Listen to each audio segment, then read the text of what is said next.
आज हम लाइट के अंदर स्फेरिकल मिरर के बारे में पढ़ेंगे। ठीक है, पिछले लेक्चर में हमने प्लेन मिरर तक के बारे में पढ़ा था। प्लेन मिरर क्या होता है, उसमें इमेज कैसे फॉर्म होती है, उसके न्यूमेरिकल्स भी किए थे हमने। ठीक है, तो अब हम स्फेरिकल मिरर देखते हैं। तो सबसे पहली चीज आती है कि यार स्फेरिकल मिरर होता क्या है। तो एक्चुअली स्फेरिकल मिरर क्या होता है, स्फेरिकल मिरर जो होता है वो बेसिकली एक होलो स्फीयर का एक टुकड़ा होता है। इसे समझो कि एक बहुत बड़ा होलो स्फीयर है। ठीक है, बहुत बड़ा होलोस्फीयर मतलब लगभग पूरी बिल्डिंग के बराबर का, बड़ी सी एक बिल्डिंग के बराबर का होलोस्फीयर है। और उसका एक छोटा सा टुकड़ा, मेरे हाथ के बराबर की साइज का एक टुकड़ा मैंने काट दिया। ठीक है, तो वो जो टुकड़ा होगा वो स्फीयर का एक पार्ट है। ठीक है, स्फीयर के उस पार्ट को हम कर्वेचर बोलते हैं। जैसे एक सर्किल है, उसके टुकड़े को काटते हैं तो वो आर्क कहलाता है। ऐसे कि स्फीयर है, उसके टुकड़े को काटते हैं तो वो क्या कहलाता है, कर्वेचर कहलाता है। ठीक है, तो अगर मान लो कि सपोज यहाँ पर तो मैं इतना बड़ा स्फीयर तो बना नहीं सकता, तो मैं एक छोटा स्फीयर बनाता हूँ। ठीक है, इसमें ये होलो स्फीयर है, समझना ध्यान से। तो इसके अंदर दो सरफेस होगी, एक अंदर वाली जिसको हम कॉनकेव सरफेस बोलते हैं, एक बाहर वाली जिसको हम कॉन्वेक्स सरफेस बोलते हैं।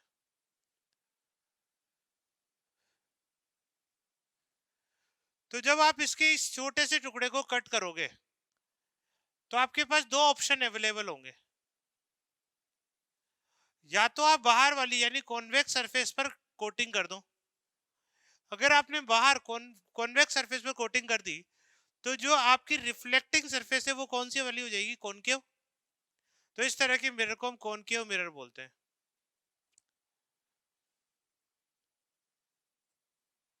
इसी तरह से अगर मैं कॉनकेव सरफेस पर कोटिंग कर दूं तो रिफ्लेक्शन कौन सी सरफेस से होएगा, कॉन्वेक्स। तो इस मिरर को हम कॉन्वेक्स मिरर बोलते हैं।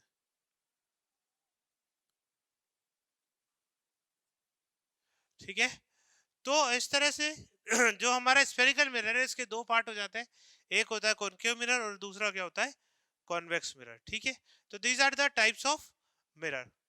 अब हम देखते हैं कि भाई टर्म्स रिलेटेड टू मिरर, इस जो स्फेरिकल मिरर है इसमें कौन कौन सी टर्म्स हम सीखने वाले हैं, कौन कौन सी टर्म्स हम यूज करने वाले हैं बेसिकली।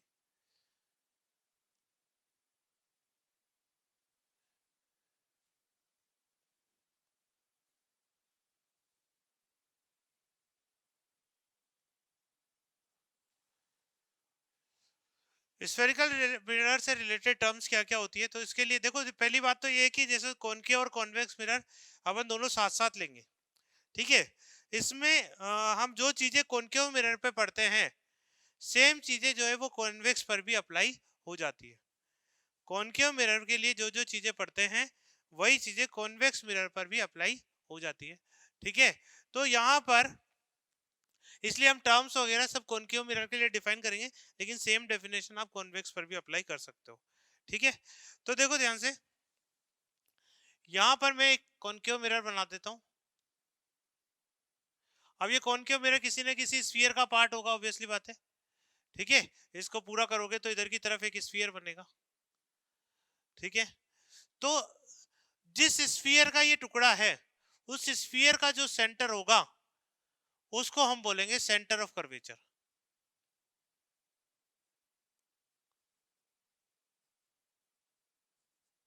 जिसको सी से डिनोट करते हैं जनरली। ठीक है, तो ये कहलाएगा सेंटर ऑफ कर्वेचर, यानी centre of the mirror, centre of the sphere of which the mirror is a part, centre of the sphere of which the mirror is a part. Mirror जिस sphere का part था, ठीक है, वो कहलाएगा centre of curvature. ठीक है, अब दूसरी बात आती है फिर रेडियस ऑफ कर्वेचर।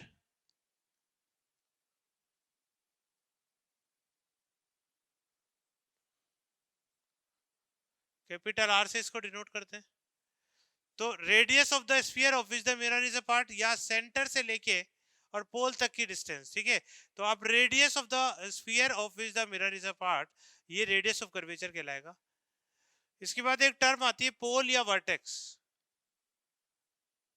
पोल और वर्टेक्स, जिसको हम वी से या ओ से डिनोट करते हैं या पी से डिनोट करते हैं, अलग अलग जगह पे अलग अलग यूज करते हैं। तो पोल या वर्टेक्स क्या होता है, एक्चुअली पोल या वर्टेक्स अपन डिफाइन करते हैं जो भी आपका स्फेरिकल कर्वेचर है, ठीक है, कर्वेचर 3 डायमेंशनल स्ट्रक्चर होती है, तो जो भी आपका कर्वेचर है उसका जो सेंटर है वो सेंटर ऑफ कर्वेचर, सॉरी, पोल या वर्टेक्स कहलाएगा। जैसे यहाँ पर आपका पोल या वर्टेक्स कहलाएगा, तो हम रेडियस ऑफ कर्वेचर को सेंटर और पोल के बीच की डिस्टेंस भी बोल सकते हैं, ठीक है। उसके बाद इसमें टर्म आती है एक अपर्चर। अपर्चर क्या होता है? बेसिकली जब आप जैसे स्फीयर को कट कर रहे हो तो एक कटोरे जैसी स्ट्रक्चर बनेगी, ठीक है। उस कटोरे की जो रिम है, ठीक है, वो आपका क्या कहलाएगा? अपर्चर। उसका जो रेडियस है वो रेडियस ऑफ अपर्चर कहलाएगा, उसका जो डायमीटर है वो डायमीटर ऑफ अपर्चर कहलाएगा, ठीक है। तो जो कटोरे की रिम है, ठीक है, वो कहलाएगी आपके अपर्चर। उसके बाद इसकी सबसे इंपॉर्टेंट टर्म आती है, दैट इज फोकस। इसको ध्यान रखना, कैपिटल एफ से बताते हैं। फोकस क्या होता है? बेसिकली किसी भी स्फेरिकल मिरर पर जो इनफाइनाइट से आने वाली रेज है, यानी जो पैरेलल रेज है आपस में, एक्चुअली वो पैराक्सियल भी होनी चाहिए। पैराक्सियल का मतलब कि वो ऑप्टिक एक्सिस के बिल्कुल पास पास वाली होनी चाहिए, यानी वो नॉर्मल के साथ बहुत छोटा एंगल बनानी चाहिए, ठीक है। इसीलिए जब आगे की क्लासेस में हम डेरिवेशन करते हैं तो साइन थीटा को थीटा ले लेते हैं, कोस थीटा को 1 ले लेते हैं, टेन थीटा को थीटा ले लेते हैं। ये sine theta equal to theta या tan theta equal to theta केवल कब होता है? जब थीटा बहुत स्मॉल हो, यानी लगभग 10 डिग्री से कम हो, ठीक है। तो उस केस में हम साइन थीटा को टेन थीटा के बराबर या थीटा के बराबर लिख सकते हैं, कोस थीटा को सेक थीटा को 1 के बराबर लिख सकते हैं, ठीक है। तो ये डेरिवेशन में अपने काम आता है, ठीक है। तो हर जगह पे हम थीटा को बहुत स्मॉल ले लेंगे, ठीक है। और ये जो अप्रोक्सीमेशन हमने लिया है इसको हम बोलते हैं पैराक्सियल अप्रोक्सीमेशन, ठीक है। तो पैराक्सियल अप्रोक्सीमेशन का मतलब है रेज जो है वो बहुत पास होनी चाहिए ऑप्टिक एक्सिस के, ठीक है। तो ऐसी रेज जो आपस में पैरेलल भी हो और ऑप्टिक एक्सिस के पास पास भी हो, बहुत ज्यादा दूर नहीं होनी चाहिए। इसलिए आप जो मिरर लेते हो ना वो बहुत छोटी साइज का लेते हो एक्चुअली, ठीक है, बहुत बड़ा नहीं लेते।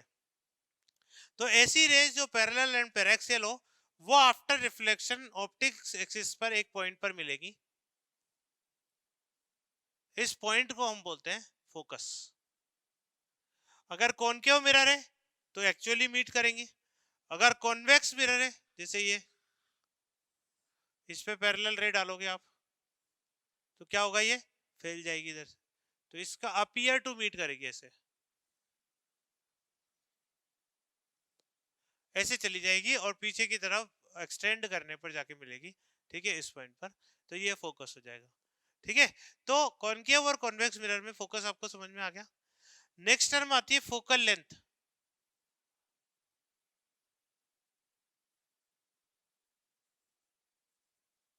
इसको स्मॉल एफ से बताते हैं, ध्यान देना, ठीक है। फोकस को कैपिटल एफ से बताते हैं, फोकल लेंथ को स्मॉल एफ से बताते हैं। तो ये क्या होती है? फोकस से लेके वर्टेक्स तक की ये जो दूरी है, ये जो डिस्टेंस है, ठीक है, इसको हम फोकल लेंथ बोलते हैं, ठीक है। Distance between focus and pole, focus and pole के बीच की जो डिस्टेंस है उसको हम क्या बोलते हैं? Focal length. इसको हम स्मॉल एफ से बताते हैं। इसके बाद एक और टर्म आती है फोकल प्लेन।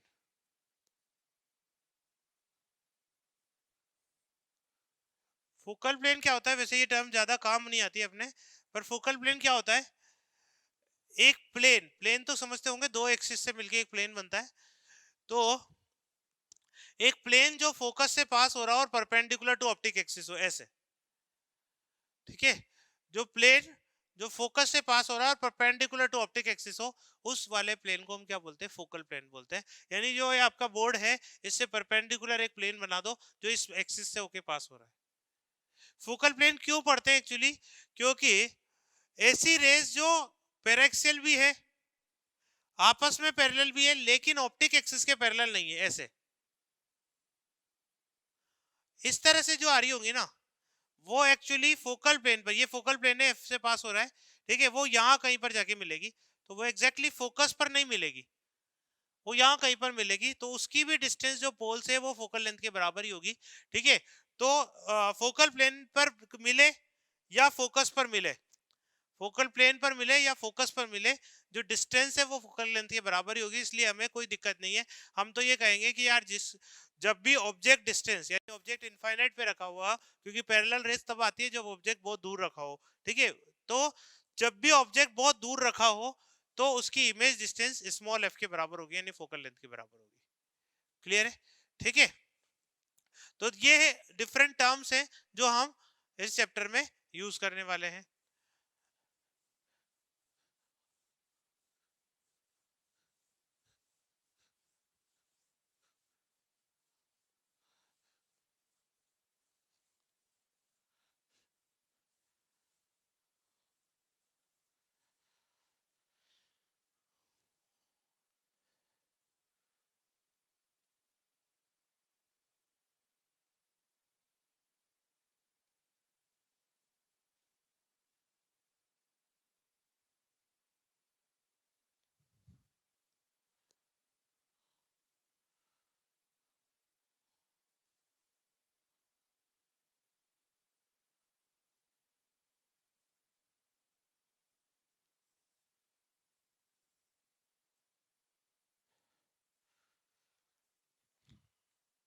स्फेरिकल मिरर से जब हम इमेज बनाएंगे तो वो कैसे बनाएंगे, उसके लिए हमें कुछ बेसिक रूल्स पता होने चाहिए।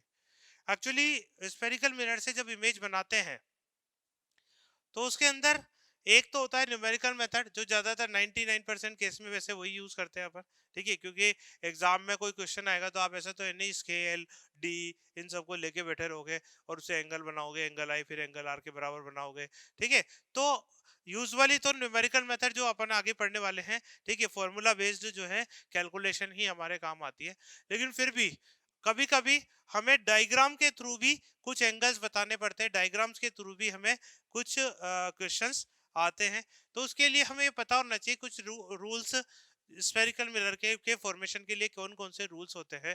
मतलब एक तो जो लॉ ऑफ रिफ्लेक्शन है वो तो आपने पढ़ी लिया, angle i equal to angle r होता है, incident ray, reflected ray, normal at the point of incidence, ये सेम प्लेन में होते हैं, ये सब तो हम पढ़ ही चुके हैं, ठीक है ना। उन्हीं का यूज करेंगे, लेकिन फिर भी बेसिकली हम बार बार जो है वो एंगल आई और एंगल आर मेजर तो करने नहीं बैठेंगे कि भाई आप एक डी लोगे, ठीक है, और फिर डी में एंगल आई बनाओगे, फिर उसके बाद उसकी के बराबर एंगल आर बनाओगे, फिर उसके बाद दूसरी लाइन खींचोगे, ऐसा अपन बार बार तो करने वाले नहीं है, ठीक है। तो उसके लिए तीन बेसिक रेज की प्रॉपर्टी हमें पता है। तीन रेज जो है उनकी प्रॉपर्टी पता है कि ये जो तीन रेज हैं वो रिफ्लेक्शन के बाद कहां से गुजरेंगी, ठीक है। जो स्फेरिकल मिरर से रिफ्लेक्शन है उसके बाद कहां से गुजरेगी, तो वो तीन रेज कौन सी है। तो इसमें जैसे पहली रे आती है the rays which are parallel to optic axis, इसको ऑप्टिक एक्सिस बोलते हैं, प्रिंसिपल एक्सिस, ठीक है। प्रिंसिपल एक्सिस का मतलब आप समझ ही होंगे, जो सेंटर ऑफ कर्वेचर और पोल से पास होने वाली एक्सिस है, ठीक है। तो ऑप्टिक एक्सिस के पैरेलल, ऑप्टिक एक्सिस के पैरेलल जो रे आएगी वो आफ्टर रिफ्लेक्शन कहां से पास होगी, फोकस से। ये हमने पढ़ लिया है फोकस की डेफिनेशन में। तो एक रे तो हम यही लेंगे ताकि हमें एंगल कैलकुलेट करने की जरूरत ना हो। सीधी जो भी रे पैरेलल बनाएंगे ऑप्टिक एक्सिस के और उसे फोकस से सीधा पास कर देंगे। फोकस कहां होगा, तो सेंटर ऑफ कर्वेचर हमें दिया होगा भाई, रेडियस पता ही होगी, तो हम रेडियस के बराबर पे एक पॉइंट मार्क कर देंगे, उसका आधा कर देंगे क्योंकि f equal to r by two होता है। फोकल लेंथ जो है वो रेडियस ऑफ कर्वेचर से आधी होती है, ठीक है। तो focal length radius of curvature से आधी होती है, तो हम जो सेंटर है उससे बिल्कुल सेंट्रल पॉइंट यानी बिल्कुल आधी डिस्टेंस पर एक पॉइंट मार्क कर देंगे, उसको हम फोकस बोलेंगे। अब जो ray parallel to optic axis है वो आफ्टर रिफ्लेक्शन कहां से पास हो जाएगी, फोकस से, ठीक है। तो इसमें हमें कोई एंगल मेजर करने की जरूरत नहीं है। दूसरी, अच्छा इसको मैं चाहो तो कॉन्वेक्स में भी समझा देते हैं अपन, साथ साथ ही ले लेते हैं। इसमें पैरेलल रे डालूं, अब इसका फोकस किस साइड होगा, कोटेड साइड में, ठीक है। इसका फोकस जो है वो इस साइड में कहीं होगा, तो इधर तो आ नहीं सकती, मिरर को तोड़ के तो आएगी नहीं वो रे, ठीक है। तो ये अपीयर टू मीट होगी इधर, यानी ऐसे चली जाएगी, रिफ्लेक्ट होकर।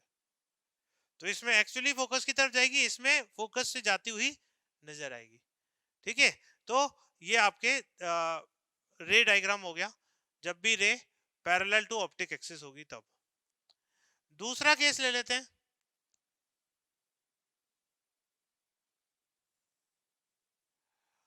सेंटर ऑफ कर्वेचर से पास होने वाली रे।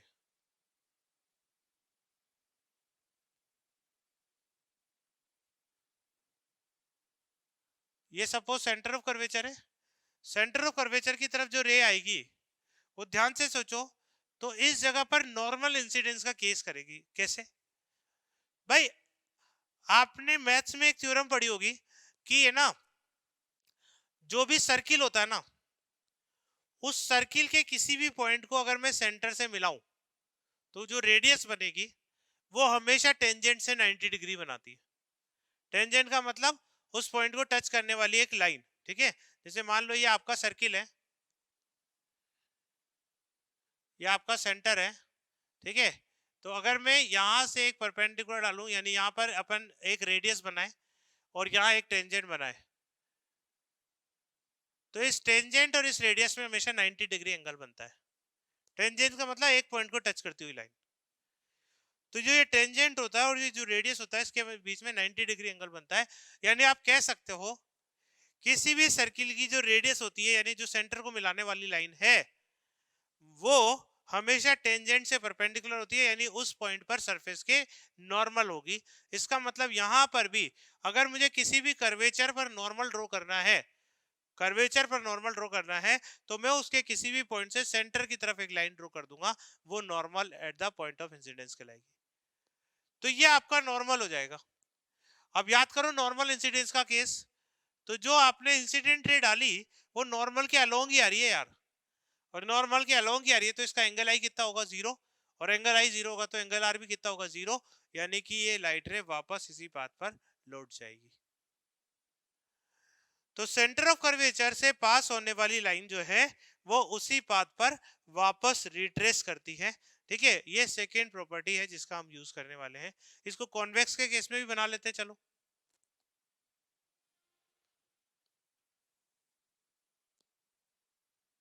सपोज इसका सेंटर ऑफ कर्वेचर यहाँ है, ये इंसिडेंट रे हो गई, अलोंग द सी आ रही है, ये इसका नॉर्मल होगा तो एंगल आई 0 बनेगा, एंगल आई 0 बनेगा तो एंगल आर भी 0 बनेगा, तो ये इसी पाथ पर वापस से रिट्रेस कर जाएगी, ठीक है। तो ये सेकंड लाइन है जो हमें याद रखनी है, कि पहली क्या थी, पैरेलल टू ऑप्टिक एक्सिस आएगी तो फोकस से पास होएगी। दूसरी क्या थी, सेंटर ऑफ कर्वेचर के अलोंग आ रही है तो वो रिट्रेस करेगी अपने ही पाथ को, ठीक है। तीसरी जो है वो पहली से बिल्कुल उल्टी है, तीसरी जो है पहली से बिल्कुल उल्टी है। जैसे पहली में अपन ने पढ़ा था कि पैरेलल आ रही है तो वो फोकस से पास हो रही है, इसके अंदर बढ़ेंगे हम, अगर फोकस से पास होगी, अगर सपोज फोकस से मैं एक इंसिडेंट रे डालूं तो वो after reflection parallel to optic axis हो जाएगी। ये लाइन और ये लाइन जो है वो पैरेलल होगी, तो ये पैरेलल टू ऑप्टिक एक्सिस हो जाएगी। अच्छा, कॉन्वेक्स मिरर में इसको कैसे बनाएंगे, ये तो ऑप्टिक एक्सिस हो गई, इसका फोकस तो इस साइड होएगा, ठीक है। तो अब फोकस की तरफ आने वाली रे हो जाएगी ऐसे, ये रिफ्लेक्ट करेगी, ठीक है। अगर ये आगे बढ़ती तो ये फोकस पे मिलती, तो ये रिफ्लेक्शन के बाद कैसी हो जाएगी, पैरेलल टू ऑप्टिक एक्सिस, यानी ऐसे आ जाएगी, ठीक है। तो तीन रेस की प्रॉपर्टी हमें पता होनी चाहिए। एक, पैरेलल टू ऑप्टिक एक्सिस है तो आफ्टर रिफ्लेक्शन कहां से पास होगी, फोकस से। दूसरी, सेंटर ऑफ कर्वेचर से पास होने वाली रे रिट्रेस करेगी अपने ही पाथ को, वापस से उसी पाथ पर आ जाएगी। तीसरी, फोकस से निकलने वाली रे आफ्टर रिफ्लेक्शन पैरेलल हो जाएगी ऑप्टिक एक्सिस के। ये तीन रे की प्रॉपर्टी अगर हमें पता है तो हमें एंगल मेजर करने की जरूरत नहीं है। अब हम किसी भी ऑब्जेक्ट के लिए कोई भी दो रेस बना देते हैं, तीन में से कोई दो तो बना ही सकते हैं, ठीक है। तो कोई भी दो रेस बना देंगे, उन दो रेस का इंटरसेक्शन जहां होगा वहां पर आपकी इमेज बन जाएगी।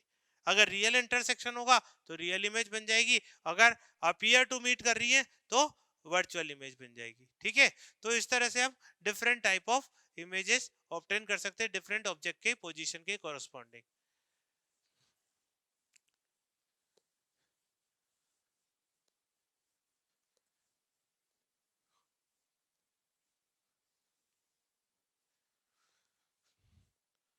तो अलग अलग पोजीशन, जैसे मैं एक एग्जांपल ले लेता हूँ कि सपोज करो जैसे अपने पास ये एक मिरर है, अपन पढ़ेंगे हर चीज वैसे कॉनकेव के लिए, लेकिन ये सब चीजें कॉन्वेक्स पर भी इक्वली वैलिड होंगी। सपोज करो कि आपने एक ऑब्जेक्ट यहाँ रखा, पहले इससे एक पैरेलल निकाल रे डाली, वो कहाँ से पास होगी, फोकस से। मान लो इसका फोकस यहाँ है, ठीक है। दूसरी रे में क्या कर दूंगा, ठीक है, अब इससे डबल डिस्टेंस पर यहाँ कहीं सेंटर ऑफ कर्वेचर होगा वैसे तो, ठीक है। अब देखो अगर मैं सेंटर ऑफ कर्वेचर से पास करूंगा तो पता नहीं कहाँ जाएगी, तो तीन में से अपन को दो ही रेज का इंटरसेक्शन तो करवाना है, तो ऐसी दो रेज लो ना जो आप आसानी से इसके अंदर बना सकते हो, ठीक है। तो आप एक काम करो, फोकस से पास करा दो दूसरी रे को,